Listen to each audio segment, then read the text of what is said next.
नमस्कार, मैं मृत्युंजय कुमार झा। शाम के 5:30 बज चुके हैं और अगले आधे घंटे तक कमोडिटी मार्केट पर सबसे बड़ी कवरेज जारी है। हम आपको बताएंगे कि आज के बाजार में क्या कुछ खास है, कहां पर एक्शन है, कहां पर एक्शन की कमी है और आपके लिए कमाई के मौके कहां पर बनेंगे।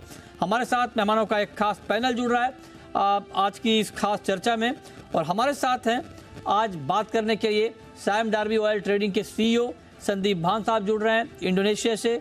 साथ ही हमारे साथ प्रथमेश माल्या हैं एंजल वन के, और बीरेन वकील साहब हैं पैराडाइम कमोडिटी के। आप सभी का बहुत बहुत स्वागत है आज की इस खास चर्चा में। और चर्चा की शुरुआत करते हैं एक महत्वपूर्ण खबर के साथ। खबर यह है कि इंडोनेशिया ने पाम तेल की प्राइसिंग पॉलिसी में बदलाव कर दिया है। बदलाव ये किया है कि अब हर महीने इंडोनेशिया में पाम तेल का रेफरेंस प्राइस तय होगा, जबकि अब तक हर 2 महीने पर तय होता था, और ये बदलाव अगले महीने से ही लागू होगा। अब सवाल ये है, चूंकि इंडिया एक बड़ा बायर है, अब अगर हर 2 महीने पर रेफरेंस प्राइस इंडोनेशिया में तय होगा तो उसका इंडियन मार्केट के ऊपर क्या इम्पैक्ट होगा, शिपमेंट पर क्या इम्पैक्ट होगा, ईज ऑफ डूइंग बिजनेस पर क्या इम्पैक्ट होगा। इन तमाम मुद्दों पर बातचीत करने के लिए हमारे साथ सैम डार्बी ऑयल ट्रेडिंग के CEO संदीप भान साहब जुड़ चुके हैं। संदीप जी, बहुत स्वागत है आपका। क्या करवा दिया सर आपने, हर 2 महीने पर तय, क्या करवा दिया सर आपने, हर 2 महीने पर तय होगा प्राइस? मृत्युंजय जी, एक्चुअली हर 2 महीने में नहीं होगा, ये हर दो पहले अभी जो पहले एग्जिस्टिंग पॉलिसी थी वो every 2 weeks export tax and levy change होता था। अच्छा, जो अब बदल के उन्होंने एवरी मंथ कर लिया है। राइट। इससे बड़ी फ्लेक्सिबिलिटी आएगी in doing the business and planning our shipments. पहले क्या होता था, पहले फर्स्ट हाफ का व्यू लेना पड़ता था कि लेवी टैक्स क्या आएगा, सेकेंड हाफ का व्यू लेना पड़ता था क्या लेवी टैक्स आएगा। अब उसमें बड़ी राहत आई, it will make shipments much better. आप पूरे मंथ का व्यू ले सकते हैं। मतलब हाँ सॉरी, ये मतलब पहले हर 2 महीने पर होता था, अब हर महीने तय होगा, तो इससे इंडियन बायर को फायदा होगा, नुकसान होगा? हर 2 हफ्ते में होता था, अब वो महीने होगा। इससे इंडियन बायर के ऊपर थोड़ी सी फ्लेक्सिबिलिटी राहत आएगी, करेक्ट कर ले, प्लानिंग में बेटर ईज होगा। राइट। पहले हर 2 हफ्ते में होता था, अब आप कह रहे हैं कि हर महीने होगा, राइट सर? हर महीने होगा जी। ओके, इसको जरा ठीक कर लिया जाए कि अब हर महीने होगा, इससे पहले हर 2 हफ्ते में होता था तय। ठीक है, तो इंडियन मार्केट को फायदा होगा सर इससे, इंडियन बायर को? इससे थोड़ा सा बायर को राहत मिलेगी, क्योंकि अब इंडोनेशिया से भी बेटर प्लानिंग हो सकती है शिपमेंट की। पहले जो व्यू लेना पड़ता था वो अब मंथ का व्यू लेना पड़ेगा। इससे थोड़ा सा बेटर एक्सपोर्ट हो जाएगा अब इंडोनेशिया से भी। बेटर होगा या थोड़ी दिक्कत आएगी शिपमेंट प्लानिंग में? वो ये हाँ जी, बड़ी बड़ी राहत मिलेगी शिपमेंट प्लानिंग में अब फुल मंथ का व्यू लेके। अच्छा, तो आप कह रहे हैं कि आप फुल मंथ का व्यू लेंगे, तो लिहाजा शिपमेंट प्लानिंग में आसानी होगी और ट्रेड में थोड़ी सहूलियत मिलेगी, राइट? बिल्कुल। अच्छा, प्राइस पर कोई इंपैक्ट होगा सर इसका? प्राइस पे अभी कोई इंपैक्ट नहीं है, क्योंकि अभी प्राइस हमारा 3621 तक गया था बॉटम पिछले 2 हफ्ते पहले। उसके बाद वो वापस रिकवर कर गया 4000 से प्लस। और पाम ऑयल इंडिया में ट्रेड होने लगा सोयाबीन ऑयल के ऊपर, तो वो अभी पिछले 2-3 दिन में वापस गिर के जो 400 4000 प्लस फ्यूचर्स मार्केट में हुआ था, वो वापस गिर के आज 3800 के आसपास आ गया। ओके, ठीक है। अच्छा, ये क्यों किया इंडोनेशिया ने सर, कि हर महीने तय करने का फैसला क्यों किया प्राइस? तो इंडोनेशिया पे वो थोड़ा सा प्रेशर था इंडस्ट्री की तरफ से, क्योंकि ये जो हर 2 हफ्ते का व्यू लेना पड़ता था, इससे एक्सपोर्ट फ्लेक्सिबिलिटी थी नहीं उतनी ज्यादा, क्योंकि हमें ये देखना पड़ता था कि हम फर्स्ट हाफ में करें कि सेकंड हाफ में करें। अब ये हटने से थोड़ा सा इससे फ्लेक्सिबिलिटी बहुत आ गई। अच्छा, ओके, ठीक है। तो आप करेंगे तो इससे थोड़ी फ्लेक्सिबिलिटी बढ़ेगी। लेकिन एक सवाल संदीप जी मेरा आपसे ये होगा, चूंकि अभी हाल के दिनों में पाम तेल के दाम बढ़ गए, आप जरा बताइए कि अब अभी पाम तेल को लेकर के नया आउटलुक है क्या, आगे क्या सिचुएशन रहने वाला है? सर अभी क्या है, पाम ऑयल अभी फरवरी मंथ में सीजनली फिर अपन लोअर प्रोडक्शन की ओर जा रहे हैं, और मार्च में भी इसका इम्पैक्ट लोअर प्रोडक्शन का रहेगा ही रहेगा। और मार्च में ईद की फास्टिंग जो होती है वो फास्टिंग रहेगी, जिसके चलते ये प्रोडक्शन बड़ा कम होता जाएगा मंथ ऑन मंथ। और डिमांड की लिहाज से देखें तो अभी China was buying very aggressively olein for last couple of weeks, even आज भी उन्होंने बाइंग करी है। तो डिमांड की तरफ से अभी ठीक चल रही है। इंडिया की दृष्टि से देखें तो इंडिया को सीपीओ चाहिए। सीपीओ में बड़ी टाइटनेस है यहाँ पे अभी भी, क्योंकि प्रोडक्शन बड़ा कम हुआ है। जो स्टॉक्स अभी है that is enough to cater for the local refiners, इसलिए उसमें थोड़ी सी सीपीओ में टाइटनेस बनी रहेगी, जो स्पिल ओवर हो सकती है टिल अप्रैल तक। अच्छा, अप्रैल तक। अप्रैल के बाद फिर दाम ठीक हो जाएंगे, कम हो जाएंगे? ओके अच्छा, एक बात संदीप जी, इंडिया में दाम बहुत कम हो रहे हैं। आप देखिए सोयाबीन के दाम एमएसपी से काफ़ी नीचे बिक रहे हैं, है ना। सरसों की रिकॉर्ड क्रॉप की बात हो रही है। इन सबको देखते हुए इंडियन ऑयल सीड और ऑयल मार्केट पर आपका व्यू क्या है? यहाँ पर क्या होने वाला है अभी, डिमांड सप्लाई प्राइस का सिचुएशन?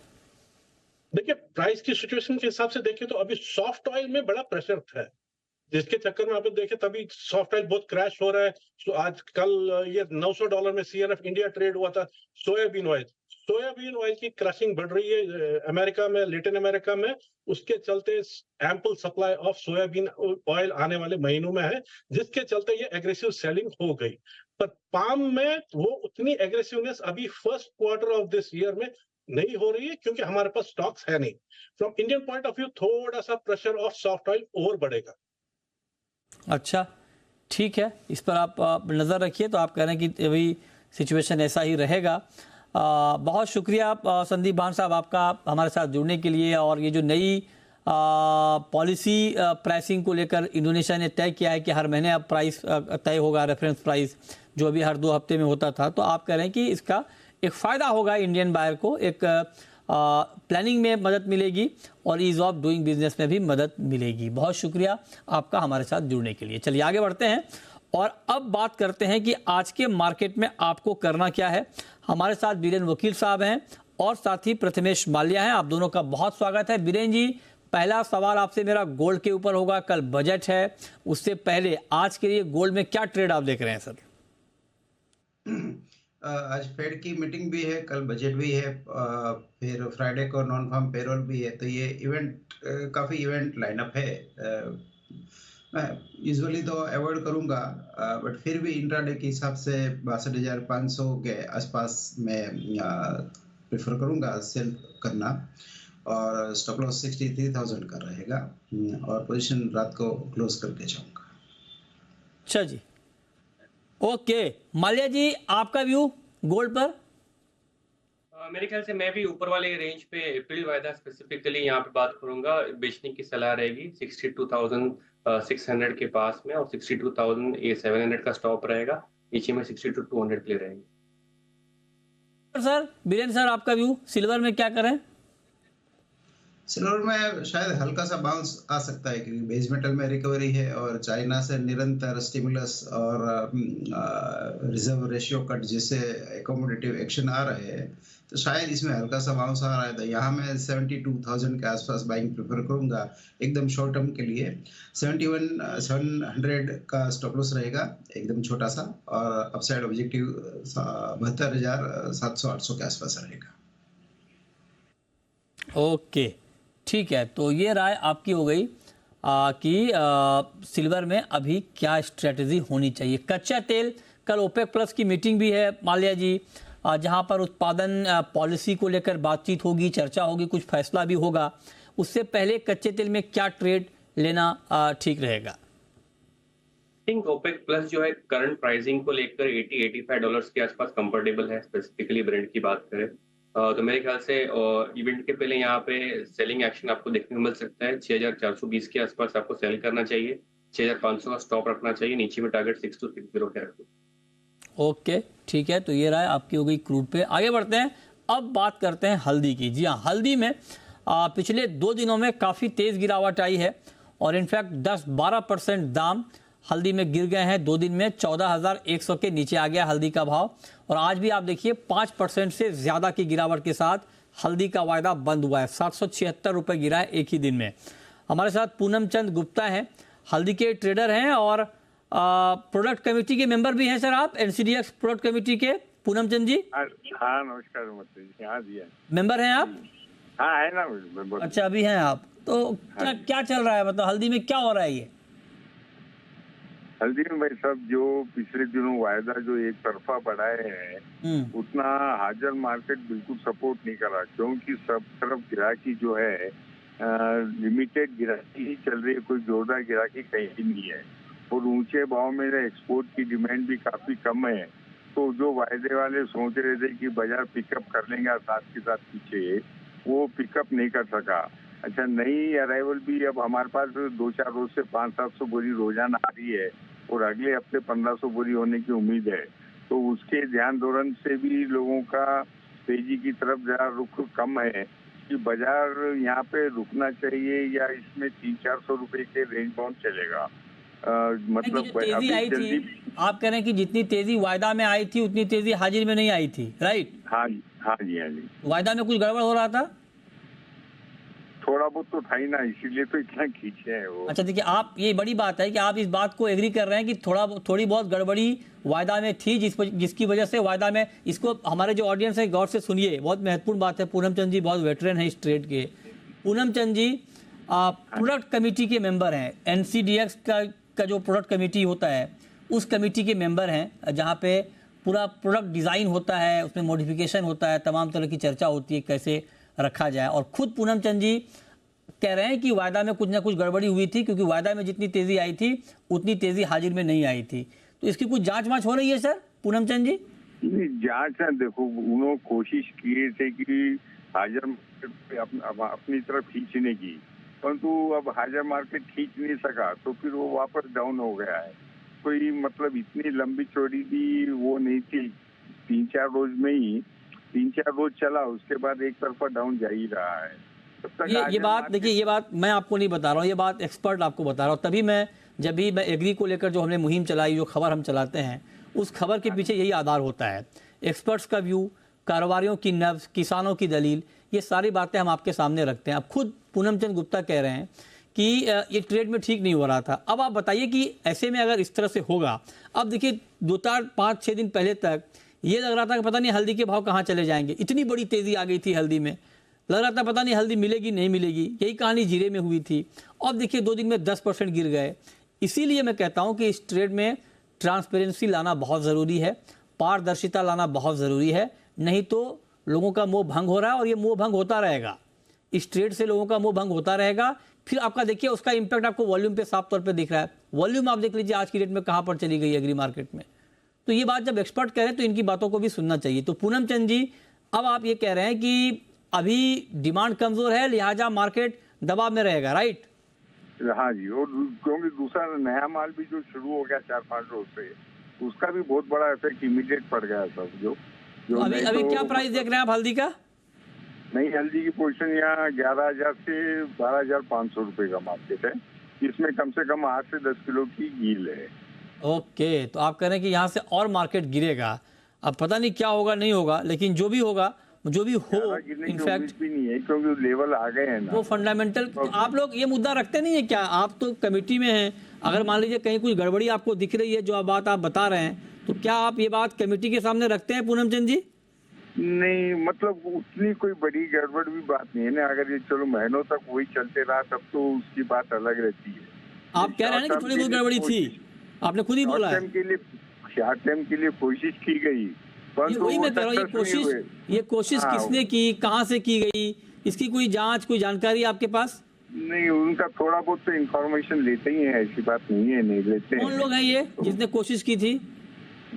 वो तो हमारे आदमी रहते हैं तो करने वाले कि भाई क्यों इतना एकदम तेजी आई है। नहीं, क्यों इतनी तेजी आई है, इस पर आपने गौर किया? कुछ समझ में आया किसने ये तेजी लाई थी?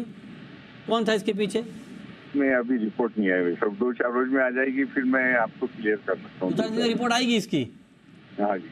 अच्छा, ठीक है। तो मैं उम्मीद करता हूँ कि आप ये 2-4 दिन में जो भी रिपोर्ट आएगी वो हम तक पहुंचाएंगे, आप शेयर करेंगे, ताकि हम अपने ऑडियंस को बताएं कि क्या चल क्या रहा है मार्केट में। और अब हम शुरू करते हैं सवाल और जवाब। पहला सवाल है पवन का, हरियाणा से। पूछिए पवन जी। नमस्कार जी।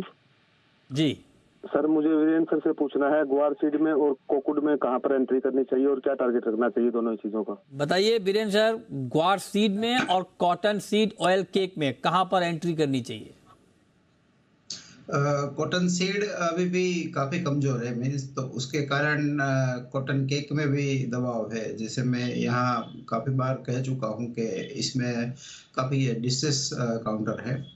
और गवार में ऐसा लग रहा है कि मार्केट अब थोड़ा स्टेबल हुआ है, बट यहाँ से मैं फिर भी बाइंग कम प्रेफर करूँगा। एक बार 5500 5550 के आसपास आए तो वहाँ मैं हल्का सा शॉर्ट साइड इनिशिएट करूँगा। ऐसा क्यों सर, ऐसा क्यों मोह भंग हो रहा है आपका ग्वार से? एक तो कारण ये है कि फिजिकल इकोसिस्टम जो है एग्री मार्केट की, इसमें बेहद फाइनेंशियल क्राइसिस है। और अब रबी फसल जो होगी आगे, चना, वीट, सरसों, काफी बड़ी फसलें आ रही है, तो उसके लिए पैसा चाहिए। तो ये सब देखते हुए, और जितना भी अवेलेबल इकोसिस्टम में जो भी पैसा है वो पूरा इक्विटी में जा रहा है, आप जानते हो। तो टू बी ऑनेस्ट, जब तक इक्विटी में सीरियस करेक्शन नहीं आएगा ना, तब तक मुझे कमोडिटी में थोड़ा कम इन्वेस्टमेंट का इरादा है। ओके, ठीक है, ये आपका व्यू है। अच्छा, टर्मरिक में क्या हो रहा है वीरेन जी आपके हिसाब से, हल्दी में जो हो रहा है अभी? टर्मरिक में मैं ये सुन रहा था, और अब मुझे आपसे इंटरेक्शन में थोड़ा डर भी लगता है कि कहीं आप कुछ बातें चुरा लेते हो, तो मैं एकदम अलर्ट हो जाता हूँ। नहीं नहीं, क्या बात कर रहे हैं सर, नहीं डरने की कोई बात नहीं। आपके हिसाब से हुआ क्या है हल्दी में? हल्दी इतनी जल्दी में क्यों है? इसमें क्या है कि हवा में ऑक्सीजन एहसास होता है, महसूस होता है, बट प्रूव नहीं होता। तो एग्री मैनिपुलेशन कुछ ऐसी ही चीज है जो महसूस की जा सकती है, बट प्रूव नहीं की जा सकती। बट मुझे ऐसा लग रहा है कि हल्दी में यहाँ से भी थोड़ा डाउन साइड आ सकता है। ओके, चलिए देखते हैं, आगे बढ़ते हैं। नेक्स्ट कॉलर प्रवीण है, पूछिए प्रवीण जी। नमस्कार मृत्युंजय सर। नमस्कार, पूछिए सर। मैं आपका रेगुलर व्यूअर हूँ। बहुत बहुत धन्यवाद प्रवीण जी। जी पूछे। मेरी एक हाथ जोड़ के आपसे रिक्वेस्ट है, जैसे एनालिस्ट आते हैं सर, ये रॉन्ग भी हो सकते हैं, राइट भी हो सकती है, ये कोई अंदर तो घुस नहीं रहे सर, कोई कमोडिटी तेज होती है या बिल्कुल मंदी होती है, लेकिन सर ये इनकी लाइबिलिटी नहीं समझ रहे सर। कोई ये ना जो मन में आए वो बोल देते हैं, ऊपर से ऊपर कहते हैं बाय करो, नीचे से नीचे सेल। मेरी रिक्वेस्ट ये है भी नेक्स्ट डे आप उनकी परफॉर्मेंस का कार्ड जरूर दें भी। नहीं, वो ठीक बात है आपकी। देखिए, हम ये कोशिश करते भी हैं और बहुत ही रिसर्च के साथ वो कॉल भी देते हैं, लेकिन आपकी बात ये ठीक है, कई बार कॉल हिट होती है, कई बार नहीं होती है। मैं इस बात से एग्री करता हूँ, लेकिन मार्केट है, मार्केट ऐसे ही चलता है। चलिए, खैर आपने जो सवाल पूछा इस पर और गौर करेंगे। बहुत शुक्रिया बीरेन जी आपका, माल्या जी आपका जुड़ने के लिए और तमाम सवालों के जवाब देने के लिए।